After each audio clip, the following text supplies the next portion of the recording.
My husband gave me divorce papers. His part was already filled out.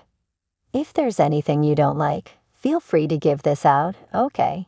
He smiled, a smile that seemed to say he couldn't possibly be wrong.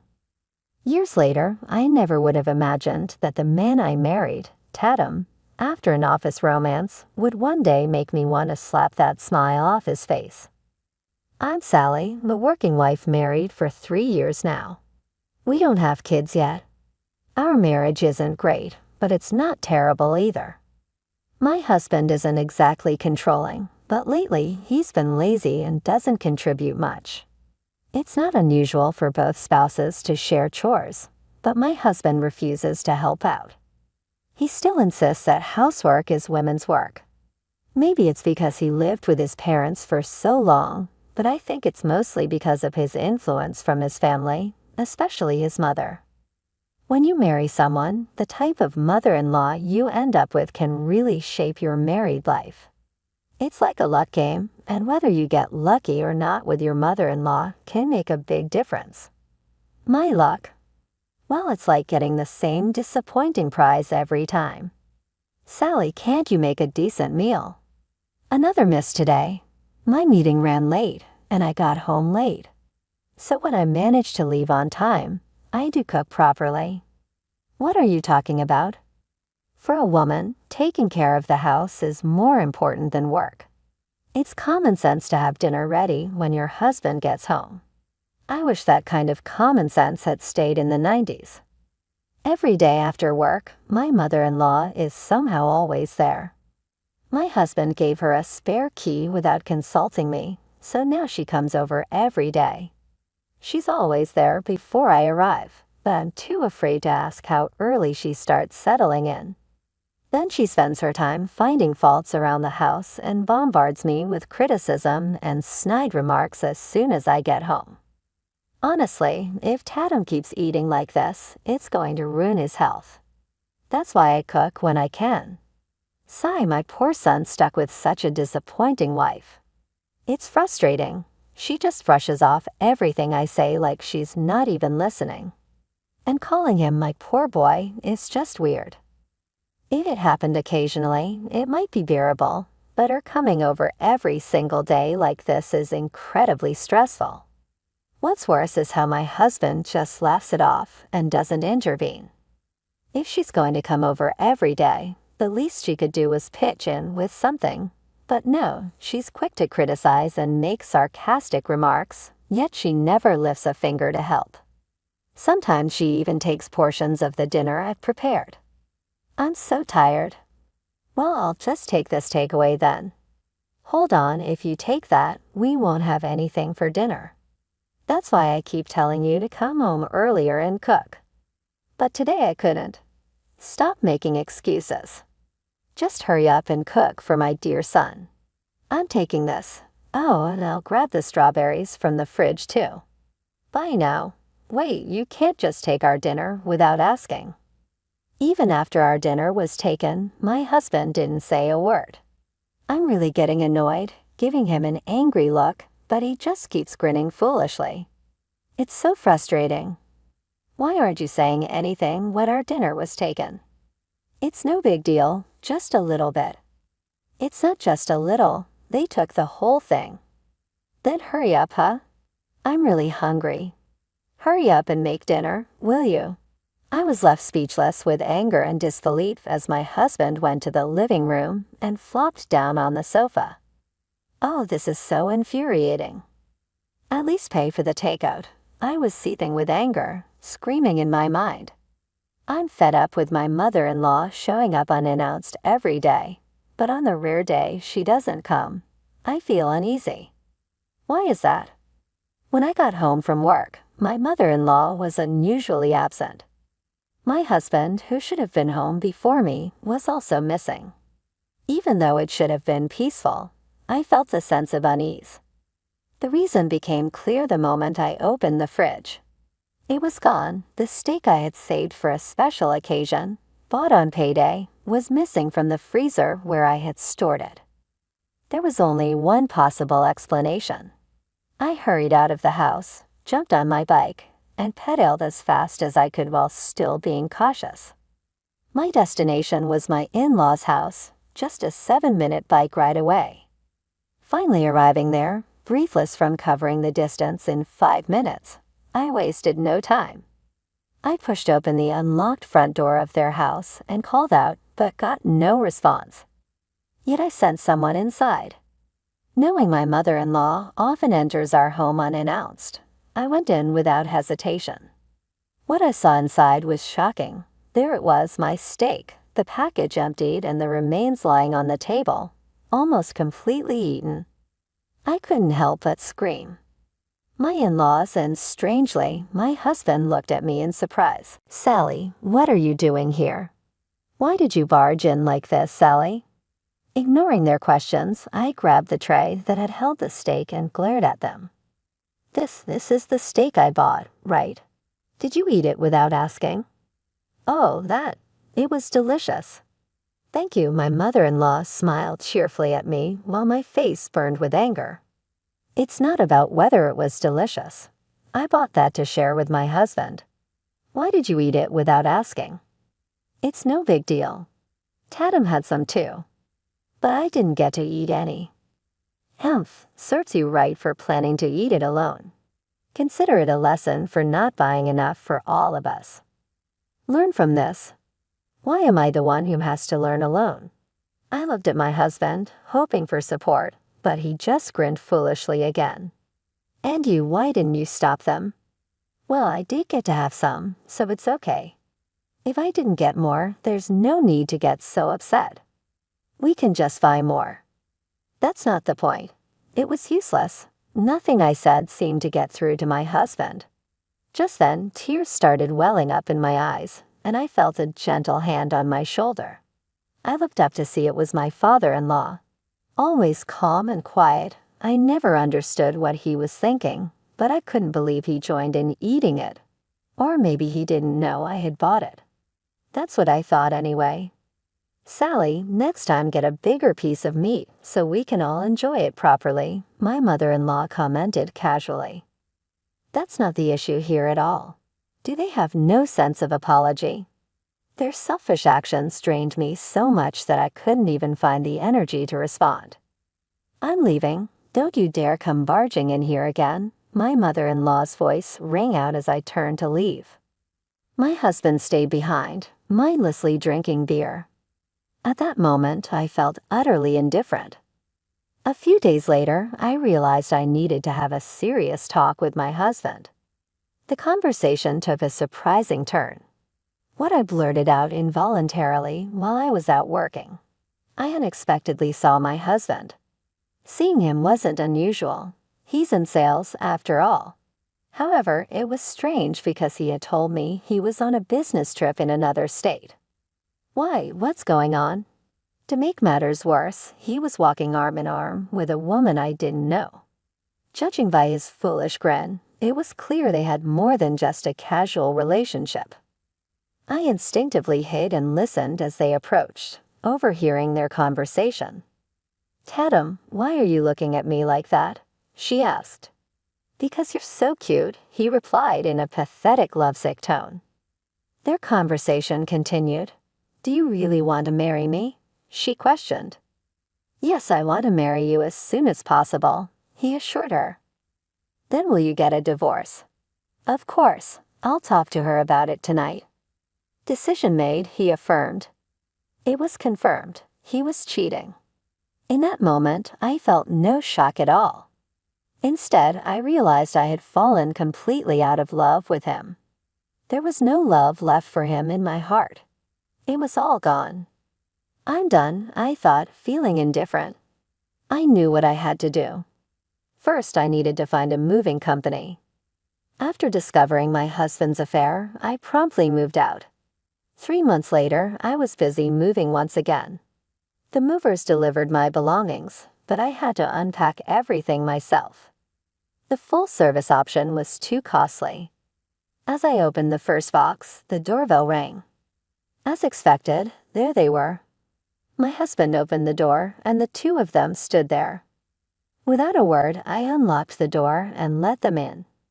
They rang the bell again upon reaching my door, so I silently opened it. Immediately, they entered. "Hey, Sally." "Long time no see," my husband greeted me. "Wow, this place is really nice," remarked my father-in-law. "Sally, what were you thinking running away and buying a condo without telling us?" my mother-in-law exclaimed. Yes, I had finally fulfilled my dream of buying a condo. The apartment I shared with my husband was old and worn out, and I had always hoped to move somewhere better. When I found a newly built condo that matched my dreams, I didn't hesitate to make the purchase. So when I informed my husband, he showed up uninvited with my in-laws in tow. It was exactly what I had anticipated. The three of them barged in without hesitation, but I quickly stood in front of them to block their path. "Stop right there. Only residents are allowed beyond this point." "Sally, what's gotten into you?" "That's harsh. They're my parents." My husband looked shocked. "Sorry, Tatum, but your parents are strangers to me." "Sally, how can you say that? Isn't family more important than anything?" "Other things matter more than that." "What a bad wife. Tatum, you should leave her." "Relax, Mom. But yeah, divorce might be an option. I'll ask for this condo as part of it." "It's kind of small though, isn't it?" Ignoring me, my husband and his family looked around the inside of the condo near the entrance. "It would have been better if you got a two-family house. Sally, you really don't think about others." "Exactly, she's completely thoughtless, don't you think?" "Yeah, I wanted my own room too, but that's tough with this place, isn't it?" They kept talking, not noticing my disapproving look. "Well, if we divorce, we can figure something out, right?" Just as my mother-in-law reached for the doorknob leading to the living room, I gently pushed her hand away. It didn't hurt, but she looked at me shocked. "Sally, how could you push my hand away like that? What's gotten into you?" "I'm just asking you to respect our privacy and not enter without permission." "You're still strangers to me," I calmly explained, unafraid of her anger. My mother-in-law stared at me wide-eyed. "That's it. I've had enough. Fine, if that's how you feel, then we'll really become strangers. Tatum, divorce her immediately." My husband smirked oddly at his mother's sudden outburst, but I quickly spoke before he could respond. "Don't worry, there's no need for that," I assured them. My husband looked bewildered. "I don't know what you're misunderstanding, but I'm already single." "What? How could you do that without telling me?" my husband exclaimed in surprise. My mother-in-law joined in. "Did you really do that? You can't just do whatever you want." "Yeah, that's right. Filing for divorce without my consent is invalid." "I'll take this to mediation," my father-in-law added, supporting my mother-in-law. But I had expected this. "Oh well, but Tatum was the one who prepared the divorce papers." "Huh? What are you talking about?" "I have no idea." "Oh, so you didn't prepare it? Remember when we first got married, you said, if there's something you don't like, feel free to bring it up without hesitation." "Oh yeah, now that you mention it, and that's when you finally remembered, right?" my husband yelled, looking distressed. "I never thought I actually need it, but I'm glad I kept it since there was something I didn't like." "Why did you handle it yourself? Who does that seriously?" "It's not valid. Mediation, no divorce." "Well, fine. Let's settle this thoroughly before we talk about divorce, okay?" It seemed like everything had been anticipated. I pulled out documents and photos from a large envelope I had placed by the entrance. Inside were photos of my husband with his mistress and evidence of his affair. "What's this?" "Evidence of your affair," I stated firmly. "Did I? Well, you were the one who left home, so." "No, the affair started long before that. I've heard a lot from this woman, your mistress, and I even have these photos." "Huh, is that true?" After leaving home, I quickly consulted with a lawyer and hired a detective. They discovered that my husband and his mistress were meeting almost daily, making it relatively easy to gather evidence of their affair. With my lawyer beside me, I confronted the mistress. Tatum told me he's divorcing you and marrying me. I'm so happy he's finally leaving you. That dreamy girl gave me lots of photos of the good times she spent with you. No, that's not true. I expected a fierce battle with the mistress, but surprisingly the conversation went smoothly due to her naivety. Tatum will take care of my compensation and handle the paperwork, so make sure it's done. Wait, I didn't agree to any of this. Well, I'd ask her to wait quietly until the divorce is finalized. No wonder she kept avoiding me whenever I tried to contact her. I understand the story has taken a new direction, and your explanation won't excuse your actions anymore. You're admitting you reached out to her first. That speaks volumes. Tatum, wait, listen, it's not what you think. It's not what it seems. There's no point in arguing. You have the right to contest the divorce papers, but the divorce will happen eventually. I'll also be seeking compensation and a fair division of assets. That's how it stands. Caught off guard by these unexpected developments, my husband collapsed to the floor. Or rather, my ex-husband now.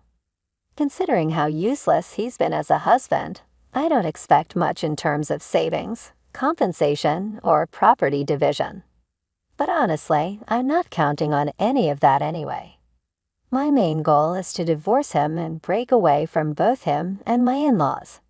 That's all I hope to achieve. I have a job and income, so I'll manage.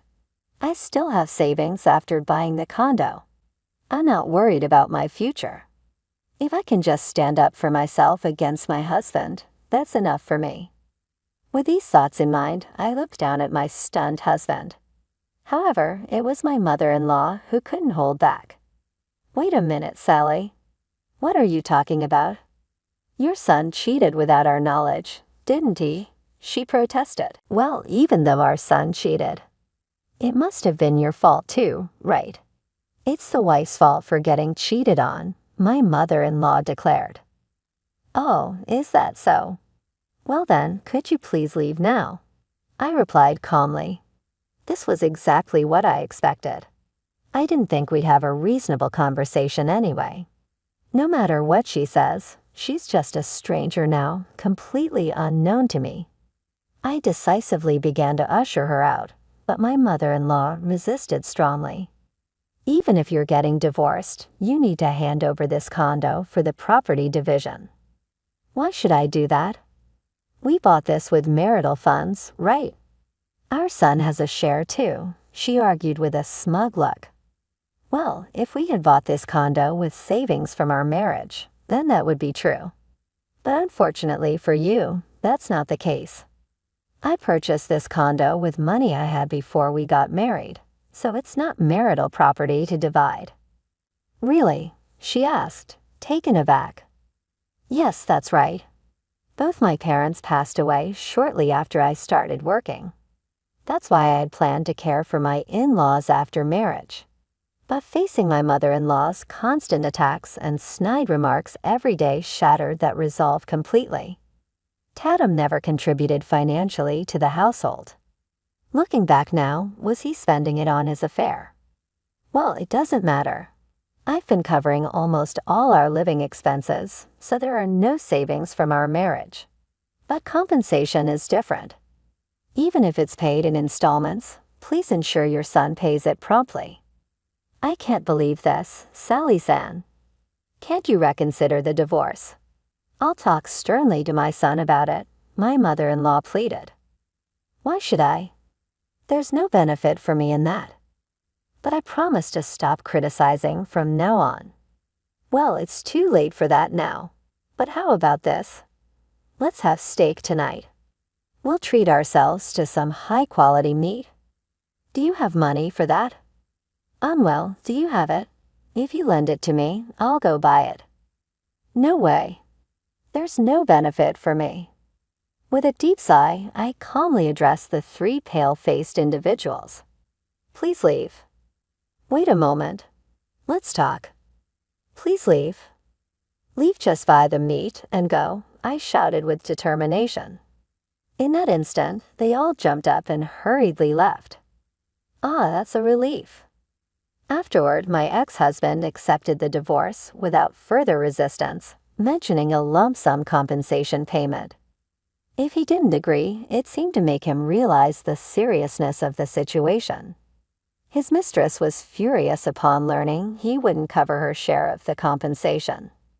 My ex-husband felt comfortable because I was covering our living expenses, but his salary wasn't high to begin with. In fact, it was even lower than mine. Someone like him couldn't afford to pay compensation even to his mistress. Even so, since she signed the documents, I'll make sure to collect the compensation I am owed firmly and promptly. I was worried my ex-mother-in-law might return, knowing the condo's location, but thankfully that concern was unnecessary. It seemed she aged rapidly and lost energy due to the shock. My son, struggling on a pension, came back home in tears because he couldn't afford rent either. Surrounded by two unreliable men, my ex-father-in-law and ex-husband, and struggling in a tough financial situation, it seems my ex-mother-in-law doesn't have the energy to come to my house. I heard this from my ex-husband, who pleaded with me to wait for the compensation payment. Now that I've started fresh as a single person, I'm enjoying carefree days of independence at home. There's no one making snide remarks and no one eating my groceries without permission. I'm really enjoying living alone. Maybe I'll try some local specialties next time. Freedom is truly nice, I whispered to myself. Oh, it feels so good. Freedom, I exclaimed. It feels great. Should I open another beer?